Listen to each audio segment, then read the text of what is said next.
All right, we ready to wing it? I guess. Like always. Yep. Ta-da! Good morning. Hi. Welcome to the Sun Dragon Sideshow. Winging it. The Adventures of Liz and Rebecca. Yeah, Liz just had to say the whole thing. She's Liz, I'm Rebecca. We work, well, she's the boss at Sun Dragon week. Art and Fiber in downtown Brevard, North Carolina. There, we've gotten everything. I'm the minion. We've gotten everything out of the way up front. The camera is really weird. This is gonna bug me. I gotta fix this. Okay. Because look, now I'm cut off and people don't need to see behind the register. Hang on. I'm gonna try to do this as nicely as possible. Oh, you know why? Why? Because the table's out. Oh. We put this on the winder, everybody, so we can wind yarn. There we go. Is that all better? Yeah. Okay. Yeah. And then, but we have to put the winder table. It's probably tilted the other direction now, but that's. We're both elbows, shoulders. We're good. We have to pull the winder table out sometimes away from this table so we can wind yarn during the day, and then we forget to put it back. So yes, I got wind yarn today. Yes, you do. And who knows who's gonna show up and want you to wind yarn. So, I think Liz is just introducing us. So, did you introduce me? I did. Okay, this is Liz. She's my assistant, but calls herself my minion. Employees, way more responsibility than one. At Sun Dragon Art and Fiber. We did that. Well, I'm going to finish my sentence. Downtown Brevard, North Carolina. It looks like it's going to rain. And at some point, Laura's going to come through, and we're definitely thinking of all the people who are in the path, or were in the path, or who are dealing with Laura right now. So stuff on the news this morning did not look good. The storm surge was less, but still huge. Yeah. And the wind was more than they thought. Yeah, I saw great big like pillars for an awning that had been ripped, like the bolts had been ripped out of the ground. Sides of skyscrapers were ripped off. Yeah, like that. RV blown over, Anyway, and it's gonna still be it's still right now, it's a category 1 category 2 or 1. Yeah. Well, it was 2 this morning and maybe down to 1. Inland. That's insane. Anyway, we could spend the whole episode talking about that, because this is what we do all day when we're not busy with customers. Thank you, by the way, for running us ragged, Vikings, laying siege. When we have spare moments, we are talking about weather and COVID and stuff. So, but we have other things to talk about today. Yeah, we have Becky and Lizzy. We have Dear Becky and Lizzy today. Yay. And we have 1 letter, physical letter, 2 emails. Liz gets to be in charge of the emails. And some of these I've thought about, but then forgot. And I'm a mild headachy today, but that shouldn't be an excuse. So we're going to see what happens. I did forward her the emails so that, she at least laid knew eyes what on they them. were. Doesn't mean I've processed or remembered them, but that's okay. So let's start with this one and see where we get to. I'm checking time. Okay. Just so you know, we don't talk to you all day, even though that would be lovely. We will have to deal with customers. At some point, they're going to show up. They will. Okay. Dear Becky and Lizzy, I'm coming to the end of a project and am not sure if I have enough yarn to bind off. Said no knitter ever. That's sarcasm. Everybody has this issue.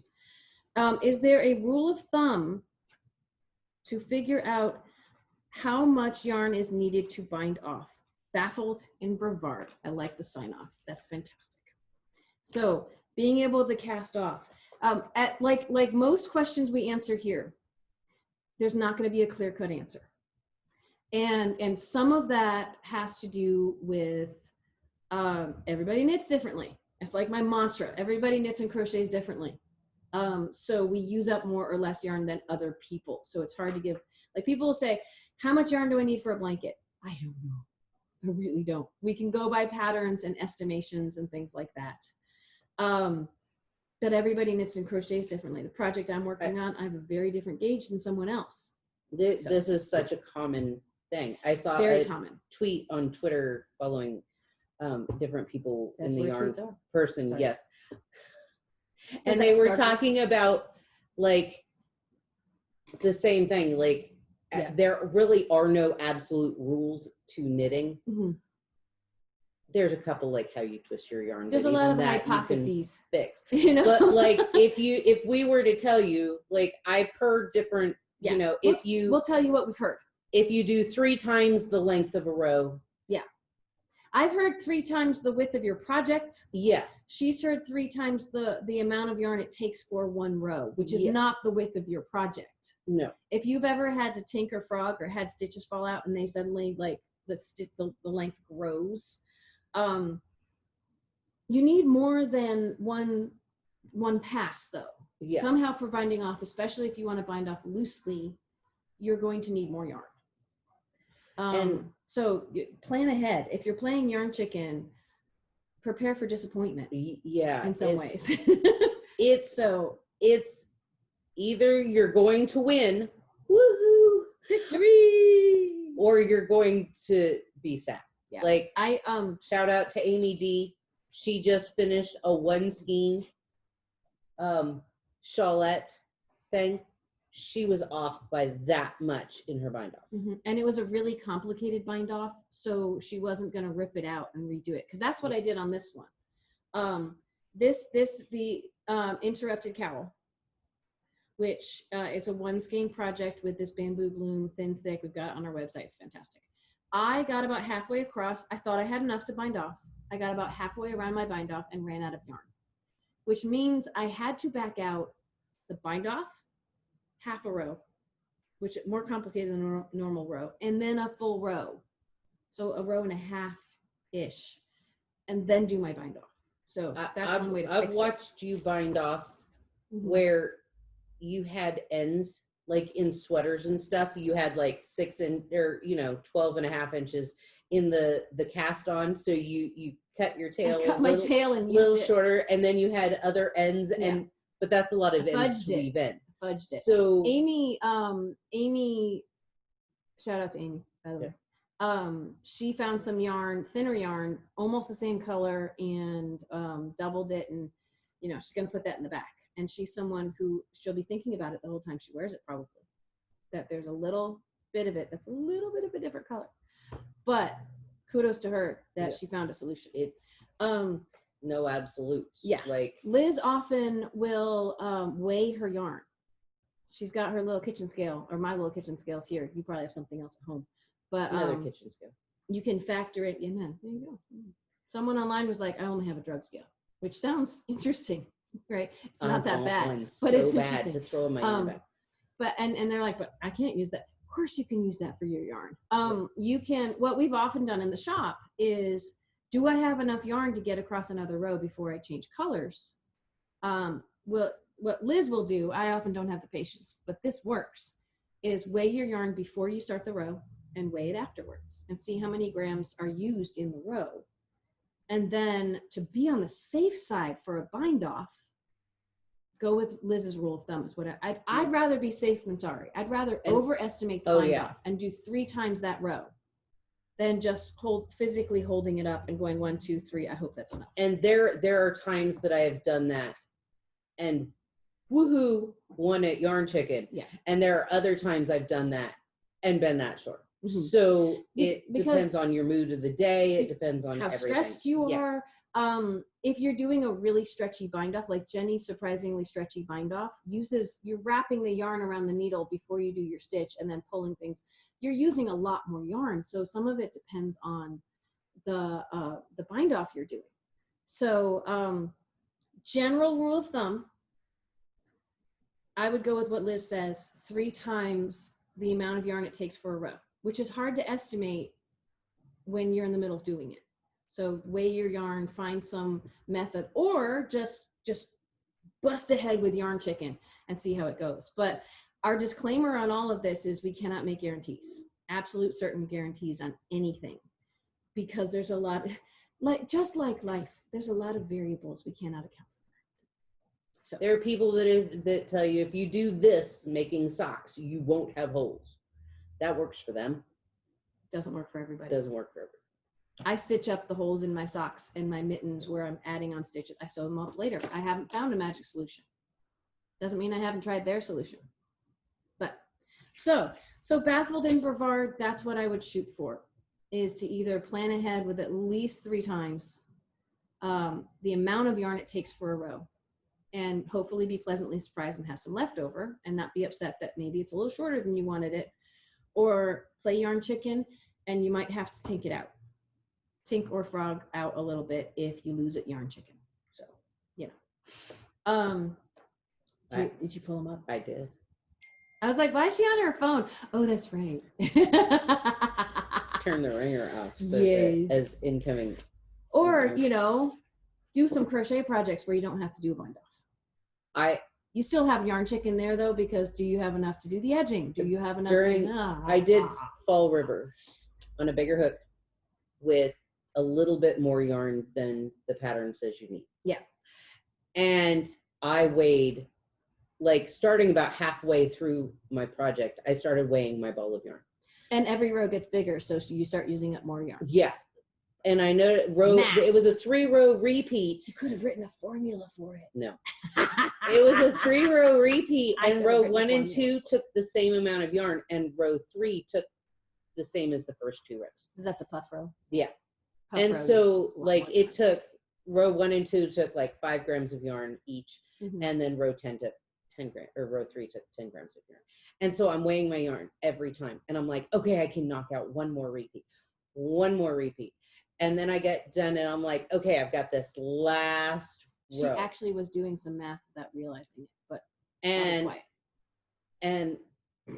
I had about just under a yard for this last row, and it's crochet, so I don't have to go back and bind it off. But we were sitting outside last summer. Was that the row with all the picots? Yeah. We were sitting outside last summer, and I have this little tiny, like, it's completely flat with, you can see through it. And everythe's like, you're not going to make it. Maybe you're going to make it. No. I'm the pessimist when it comes to things like that. I had like that much. We call it, some of us in the inner circle call it channeling Luana when that happens, because Luana, shout out to Luana, was our wonderful knitter who taught herself to knit basically off of coming to knit night, because she won a grand prize for my grand opening. And she'd be sitting there at knit night and say, she broke all the rules of knitting because she didn't know that they were rules, basically, which is why we try not to put down too many rules. Like, she would knit ridiculously fast. I mean, I say would. I'm using past tense because she doesn't live down here anymore, but she's still doing it. She's up in New Jersey. She knits so fast because she doesn't know it's supposed to take time, or, you know, it's like she breaks the physical rules of knitting. She would hold up a tiny little ball and go, say, do you think I have enough to bind off? And everybody's like, bind off now. Yeah, you need to stop now. She go, I'm going to do another repeat of the pattern. She'd do another 17-row repeat. And still have enough yarn to bind off. She was amazing. Is amazing. Oh my gosh. Why am I talking about her in the past tense? It's ridiculous. She is amazing. It's past tense because we don't get to see her anymore, but we don't really get to see anyone in person anymore. Very much. So yeah, shout out to Luana. I hope she's watching because she's awesome. So, anyway. I have 2 emails. The first one that I got in yesterday, I'm reading them in order. So, hi Becky and Lizzy. Sorry that this didn't get to go out snail mail, but I hope that sooner is better than later. I really enjoy your videos, and I especially like the ones where you pair up specific yarns with pattern. I have made a few of the interrupted cowl and have enjoyed making them with an eye toward giving them as gifts, and wonder what other ideas you might have for objects that would make good gifts. What are your favorite go-to patterns to use for gifts? And of course, suggestions for yarn. Thank you, Mindless in Maryland. And see, if I had remembered that this was one that was coming towards us, because I did read it last night or whatever, whenever, I would have prepped some things and had them in front of me. I know what I'm going to show off, but I will say that Mindless in Maryland is talking about the interrupted cowl, which is wonderful, which I played yarn chicken on, with the bamboo bloom. Where did we put that? It's spinny bottom. Yeah. Like here's another colorway of it. Oh, it's so much fun. One skein project. And she's got an excellent point. One skein, easy projects for gifts. That's the way to go, because I often start my Christmas knitting, if Christmas is the holiday you're prepping for, like after Thanksgiving, and it's a hot mess. So this one is wonderful.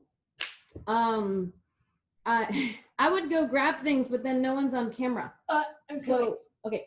So Liz is getting a hat. That's a really fun one. This which hat? That is Central Ave. Central Ave is the worsted weight one, and then First Street is the chunky one. It's the CC beanie. There's like so many different names for this hat. The pattern we like is by Polka Dot Sheep out in Montana, I want to say. And this one is called Central Ave, and it's in worsted weight yarn. It's in a yarn that we're kind of moving out of the shop, but it looks great in so many yarns. I'll let her talk. I did this hat last year for my nieces and threw a pom-pom on it. I did the chunky version, so the First Street Polka Dot Sheep. Anyway, we'll look up the pattern and put it in the notes.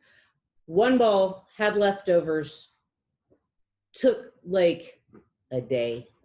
Fast and quick is fun. Throw a pom-pom on him, and like that's what I'm planning to do for Christmas presents again this year for everybody. All my nephews, everybody's gonna get hats. Woohoo! And so that's Rebecca's gathering up some quick ideas as well. And with the chunky hats, you can do them out of any chunky yarn. We have we still have some of the Feederbrook chunky. So if you wanted to do like, you know, slightly more nice wool, this is great utility wool. It's machine washable. It's gonna do it for the boys because the boys are hard on their hats. She's making a good point. Know your audience. Know if you can give them something. You have to give them something machine washable because it might end up in the wash. That and my mom and sister will go by and pull hats off heads and throw them in the wash. So ultra wool chunky, it's fantastic. But if somebody's like, I'm gonna take care of a nice wool hat, I want some fancier stuff. I want the nice stuff. We have Feederbrook. We have it in some brights. We have it in some, you know, neutrals. Quick, fast and easy. Quick. Throw a pom-pom, no pom-pom, whatever, looks awesome. I grabbed out 2 cowls that are thick and quick. This sample that we have, this was our go-to for beginners. It's called the Mochi neck wrap or Mochi neck cozy, I think. And we don't actually have this yarn in the shop anymore. But we have other yarns that will work. So isn't this wonderful? It's a button up. You can button it different ways, but this is the way it works most fun. Flat. It's worked flat. That's why I recommend it for any knitting level. I've been meaning to show it off on the show for a while now, so this is wonderful. It is a simple knit 2 purl 2 on size 15 needles. If you use a variegated, like I said, this color don't have anymore. If you use a variegated, it's really fun. And a solid, it would be nice too. This was a one skein project with a light super bulky that had like almost 100 yards on it, which is not all of them, right? So I grabbed out, this is a really fun one. I'm about to show you something else with the Cocoa. Cocoa would be fun. It's machine washable. That's the plus of Cocoa. Cocoa has 77 yards. You might not be able to get the full cowl. You might need 2 or 1.5, but here, get 3 of them. Make 2 cowls, right? Give them to people who won't see each other, and then they won't know they have the same color. But we have some other yarns in the shop. Not all of these are online. I think I put Cocoa online. I think Cocoa's online. Tierra del Fuego is a little bit thinner than this. It is not machine washable. It's very similar to the feel of the yarn this is made in. It has 88 yards. It'd be really close. I want to say this was 98. It'd be really close to being able to pop one of these suckers out. Other yarns this would look wonderful in and be thicker or thinner. The Ushia that we have, it's this Chainette yarn. Again, this is not online yet. All these you can get by calling us. but you can't get the deals we have online until I can actually get them up online. The Ushia comes in really pretty colors. It is merino wool in this chainette with a little bit of like synthetic to help keep it together. I think it's hand wash. It would be wonderful for a solid heathery. Then we always have baby butts and unicorn kisses, which is a silk chainette with alpaca blown into it. This is online. It's the big brother of Tiny.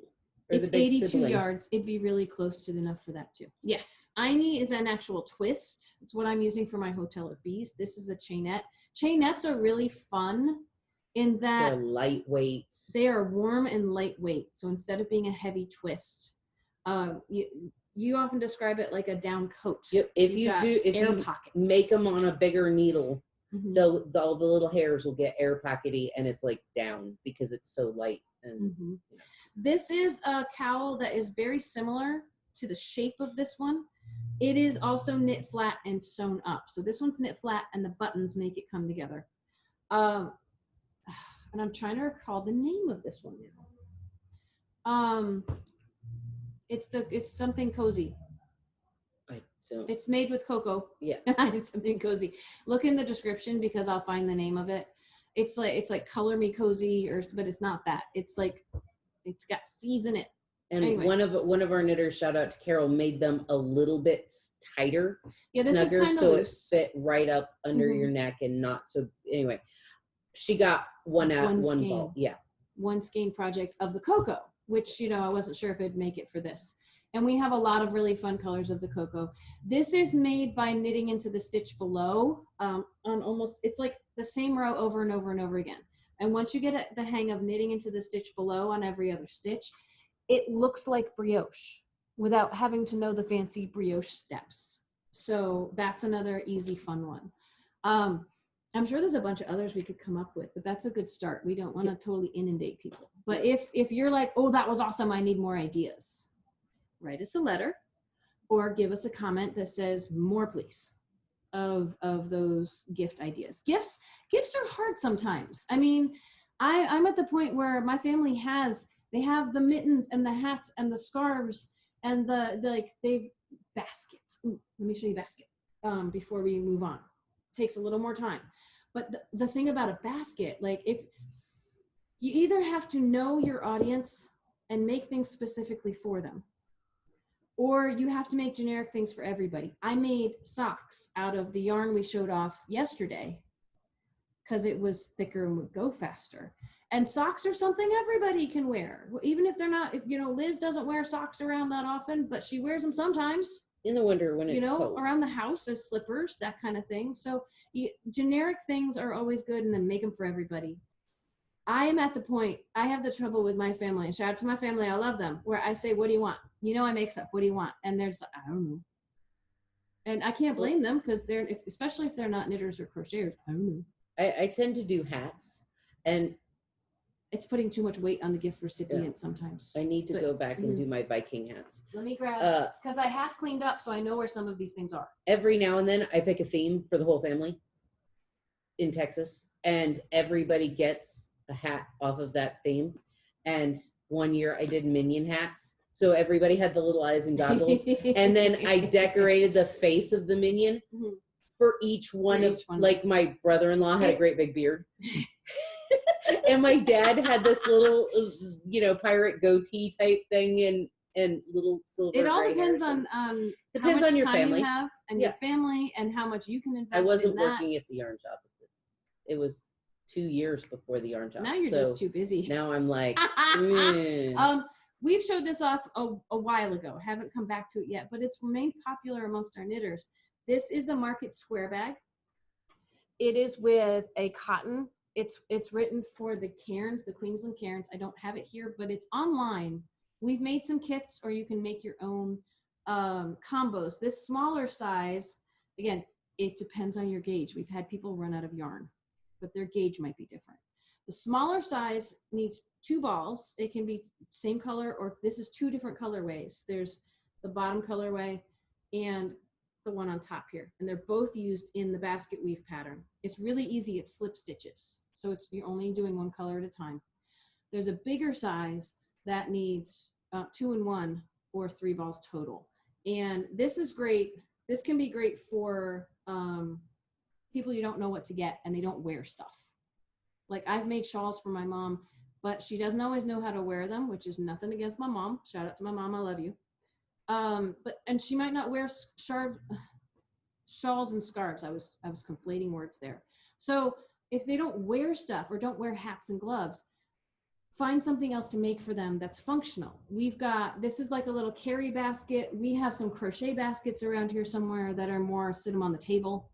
We can help you come up with ideas, or you can find those patterns online yourself. Crochet is great if you can muscle through tight crochet. You can get, like this won't stand up on a table by itself, but it's a good carry bag. Market bags are great for people that like open lacy market bags. We've got a bunch of those. Tight crocheted baskets for the table can be wonderful. Again, for people you're not sure what to get, make them in neutral colors. It goes with everything. So, and they're quick, like. Yeah. Something quick, something bulky, something you can just knock out. And I will say that most of what we just showed off is knit. There are a lot of like that. I just mentioned a crochet item without being able to find the sample. Crochet tends to go faster, so sometimes you have more options for Christmas. But if crocheters out there, if you want to hear more, let us know. What is the next one? The next one, let me lock my stitching. Sorry, stitch marker was about to die. But. She needs to keep her hands busy. I need to keep my hands free. It's so, a thing.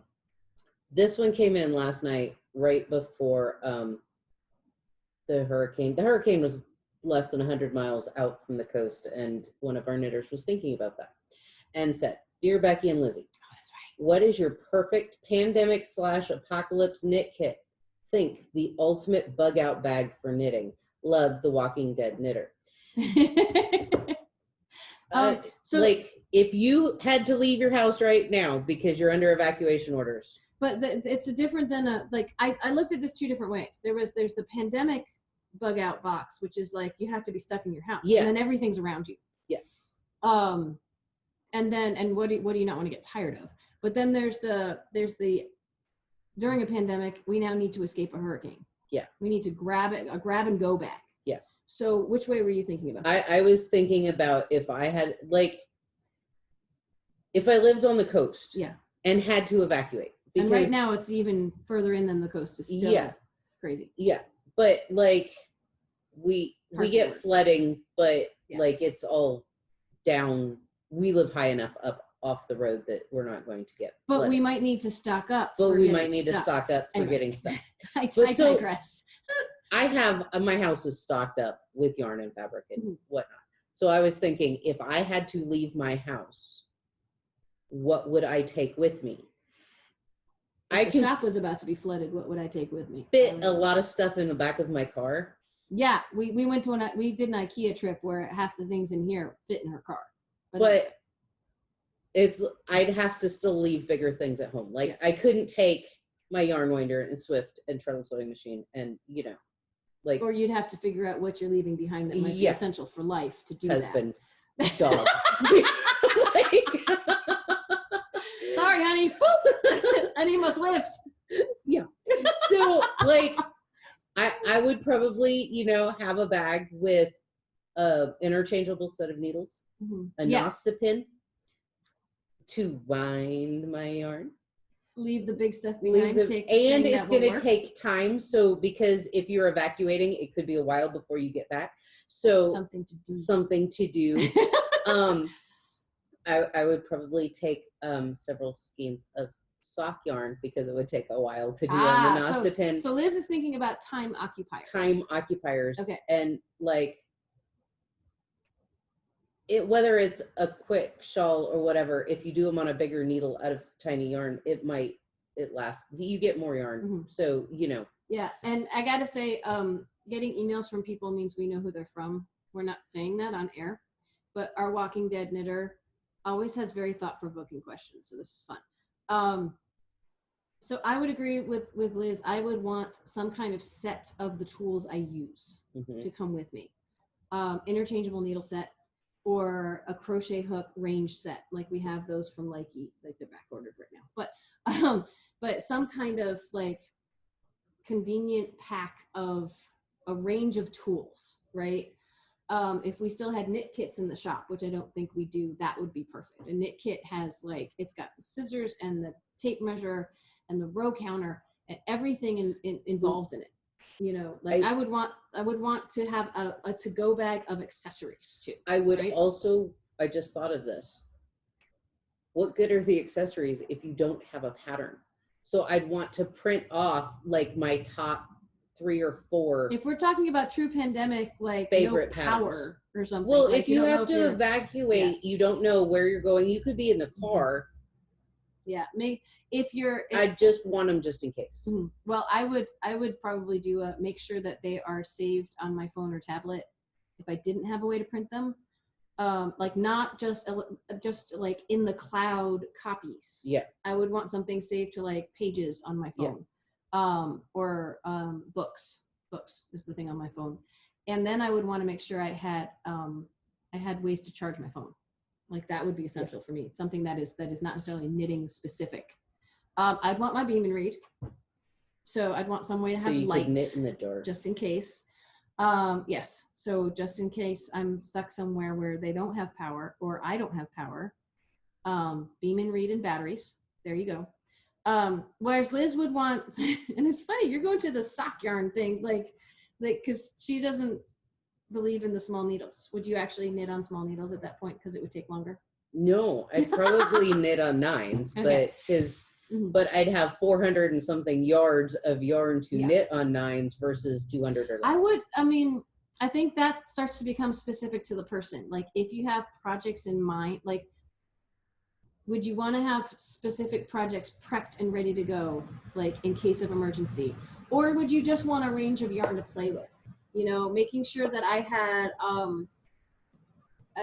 a range of different yarns and the needles. Then even if I don't have patterns, I could, if I'm the type of person who likes inventing stuff, that would keep me occupied. If I'm the type of person who needs a pattern, I would look at all that yarn and get very frustrated. So, you know, that's a little, I might want like a backup set or 2 of my favorite pattern. You know, like you're doing so many papillons right now. Yeah. Like I might have a couple of papillon sets ready to go that I haven't started yet, or like 2 or 3 things down my queue in the to-go bag, so that I have something ready to go when I get to where I want to get it. Going. Can't speak. I'm thinking too hard about what I would take. So like a night shift, or like a couple of projects that I really want to finish but haven't touched in a while. Like have some half-finished projects in your to-go bag, because then you'll actually get them done. You know, that all starts to devolve to what type of knitter or crocheter are you? You know, to have you know what kind you are. Like I'm taking a Nostipin because it's going to take forever to wind, and I need to wind my yarn before I play with it. So tools, right? Make sure you've got the tools. I mean, y'all, if you've joined our sit and stitch at home, like the virtual ones, you've seen times when I'm sitting there and going, I don't know where my scissors are. So having a to-go bag might even be a good idea just for sitting at home. Like have things gathered somewhere so you know where to go, even inside your own house if you need stuff. You and I have a go bag because we schlep it back and forth. We take our projects to the shop every day. Yeah, like I don't always have scissors in there though. I have scissors. I got teeth. But like we're all the time. We have a knitter who has a different project in every room. So she sits down and that helps her get projects done. So when she sits down in that room, she can pick up a project. So it could be have at least one project in your to-go bag. So your grab and go, so that if there's an emergency, that's not something you have to plan ahead for. You can be planning for the necessities of survival instead. So it's like having a first aid kit. Yeah. Absolutely. So we have all the notions and things that could come together for that.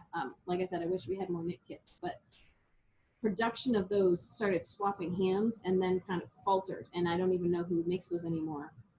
If someone knows or is watching. We do have some sexy knitter tins with pretty much the all little the same tins with stuff. everything you need in them, and they're all little and cute. It's so fun.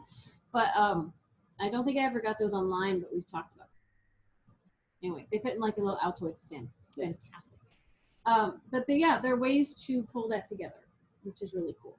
So it is something to think about for hurricane season and current pandemic times, and is prep ahead. Have it ready to go. Anyway, Yep. I feel like we could say other things, but that might cover some of it. Y'all can let us know if you want to hear more about these questions. If you feel like there's more we could have said, we can extrapolate in a future episode. So, All day. I think because that's what we do all day. Yeah. Liz and Rebecca show. We'll be talking about this all day. It'll be like, Yeah. oh my gosh, we should have said, Yeah. Oh, I had another really great idea. And then the next time we talk to you all is Tuesday. There's a really good chance we won't remember. But I sometimes have goldfish moments where I don't remember 5 minutes ago. Yeah. I think we have. That's all my. That's all the questions. I think we have just enough time for a quick check-in of how things are going for us project-wise, and then we should start getting ready for the day. So I'm gonna say, hey Liz, what you working on? Cause that's pretty. It's my hat. I know you're in the middle of a row. I'm I'm sorry. in the middle of a row. So I can talk until you get to the end of the row. I'm fading through colors, so Yes. it's all the same colors as my. That's what I was gonna ask. Yeah. It's from your Daydream Dyeworks Papillons, Mm-hmm. right? Okay. It's really pretty. So the Hap Shawl, remind our viewers.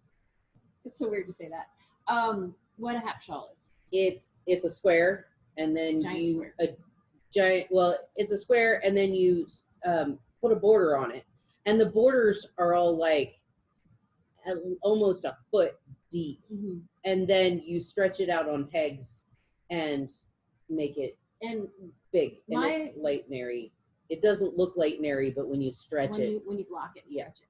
My observation from watching you make this is the center square. It's like a corner to corner blanket almost of garter. Yeah. And you're increasing right now. 1 stitch. And eventually you're going to decrease back. Yep. Right. You build it like knitting a every diamond. row. It's a very simple center. And then often the borders are really fancy. The one I'm doing is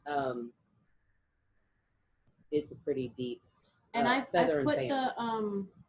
the pattern words. I put the pattern in the comments on another one. I'll try to find it again so I can put it in the comments on this one so you can see. And this one's going to have so many ends to weave in. Hap shawls are great for changing them. Yes. So I'm just knotting them and leaving the ends dangling, and eventually I'll make sure those knots can't come untied, and I might even glue them. No, but maybe no. Glue what? No. My knots.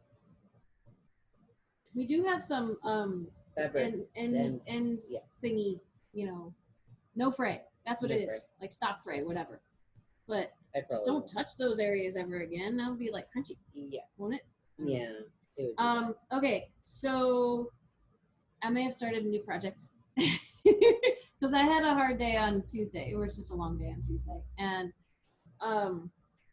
I've been talking about the pocket watch. I saw a pocket watch. It's at the bottom corner of hers. Yeah. Pocket watch from Daydream Dyeworks. I told y'all I was going to do something with it. And I have started my Stormy Sky. We kept selling pocket watch on Tuesday. We sold like one, maybe two. Maybe two. And I was like, you better get it before everybody else does. And I want everyone to have it if they want it. So Emerald, if she gets more basin at some point, will probably be dyeing us more. Just heads up, Emerald. Because it's so pretty.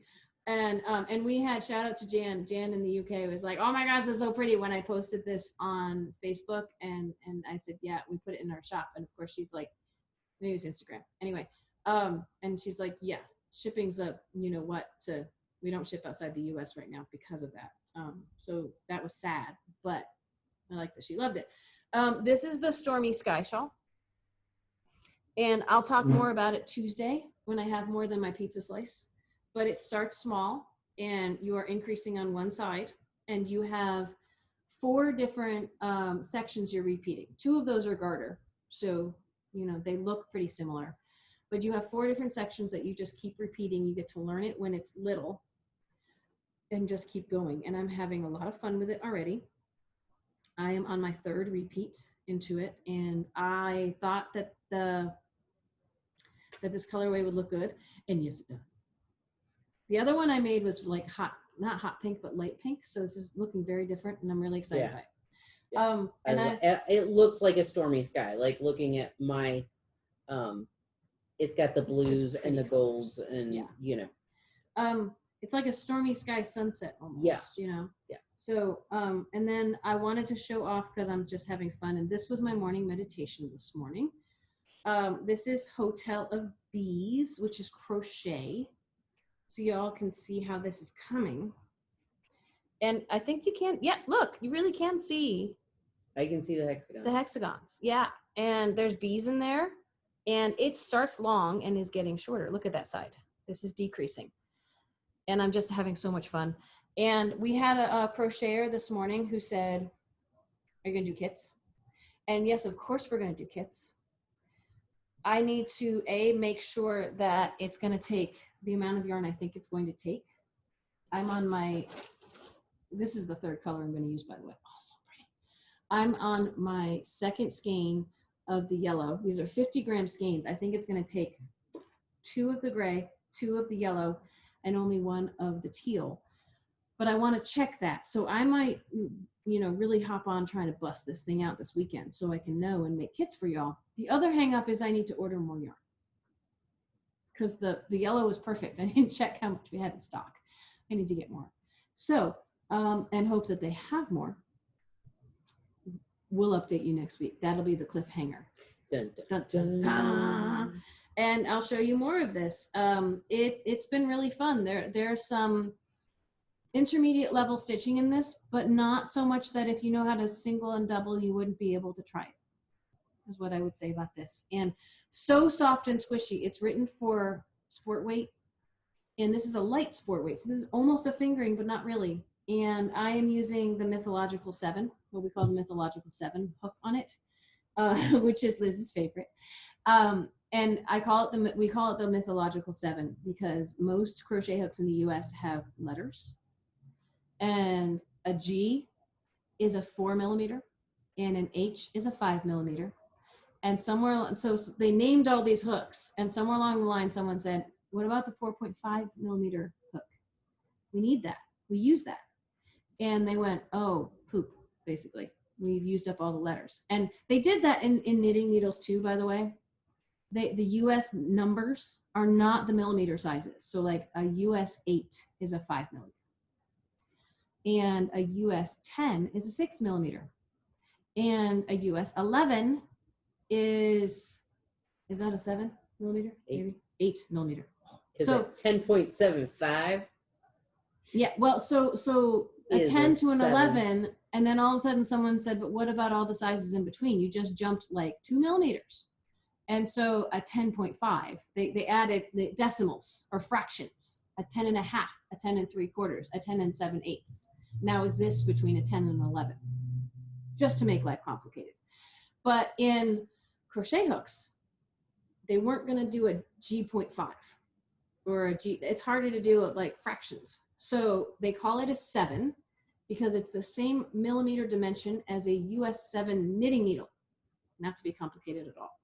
So we call it the Mythological 7. There's also a Mythological 17, I want to say, in our like it. There's some wonky. They're popular sizes outside of the US. Yes. And so they didn't get labeled with US names. I call them mythological because most of the people, when I'm like, ooh, use a 7, they're like, what? That's like using a unicorn. And no, they exist. They really do. They do. And it's nice. Yeah. Okay. So we should go. We should let you all get back to your lives. But thanks for sharing some time with us and listening to us go off on some questions. Yay! If you want to send us questions, Dear Becky and Lizzy, Sundragon Art and Fiber, 30. We didn't plan this. 35 South Broad Street. Brevard, North Carolina 28712. That way she gets to do the zip code that I apparently messed up the other day. So send us letters. You can always email liz@sundragonartfiber.com. But we love getting the letters. It's really fun. So thank you all who wrote in today. And we can't wait till next Thursday. I can't wait till next Tuesday and show you what I've done over the weekend if I have time to do things over the weekend.